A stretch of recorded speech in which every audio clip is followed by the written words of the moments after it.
বিদায় হচ্ছে হাতুরু। বাংলাদেশে আর ফিরতে চায় না হাতুরু সিং।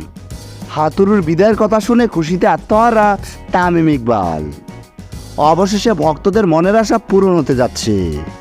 বিদায় হতে যাচ্ছে চন্ডিকা আতুরা সিং। গতকাল হাতুরু এক সংবাদ মাধ্যমকে মেসেজের মাধ্যমে বলেন তিনি আর ফিরতে চায় না বাংলাদেশে। বিসিবির সাথে সম্পর্ক ছিন্ন করতে চায় এই প্রধান কোচ। আর হাতুরু এমন কথার পর থেকে ঈদের আনন্দ শুরু হয়ে গেছে ভক্তদের মনে। কারণ হাতুরুর অধীনে দল একেবারে বাজে খেলেছে। বড় আসরগুলোতে একেবারে ফ্লপ বাংলাদেশ। তাই তো এবার মুখ খুলল তামিম। তিনি বলেন হাতুরু যদি সত্যি সত্যি বিদায় হতে চায় এটা আমাদের জন্য সুখবর। ও থাকলে ক্রিকেটটা ধ্বংস হয়ে যাবে।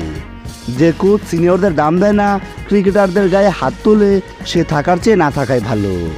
অন্য কোচদের সাথেও হাতুরু সম্পর্ক ভালো ছিল না। আর আমার সাথে যা হয়েছে তা তো সবার জানা। হাতুরুকে অনেক আগে বিদায় করা উচিত ছিল। সে যাতে সম্মান নিয়ে দেশে না ফিরতে পারে সে ব্যবস্থা করা উচিত ছিল। ও দলটাকে একেবারে শেষ করে দিয়ে এখন বলছে দায়িত্ব ছাড়বে। ওর লজ্জা থাকলে বিশ্বকাপের পরেই দায়িত্ব ছেড়ে দিত। টাকার লোভ সামলাতে না পেরে বেহায়া হয়ে থেকেছিল দায়িত্বে। ও সত্যি সত্যি না ফিরলে ভালো হবে বাংলাদেশ ক্রিকেটের জন্য। এভাবে হাতুরুকে অপমান করছিল তামিম ইকবাল।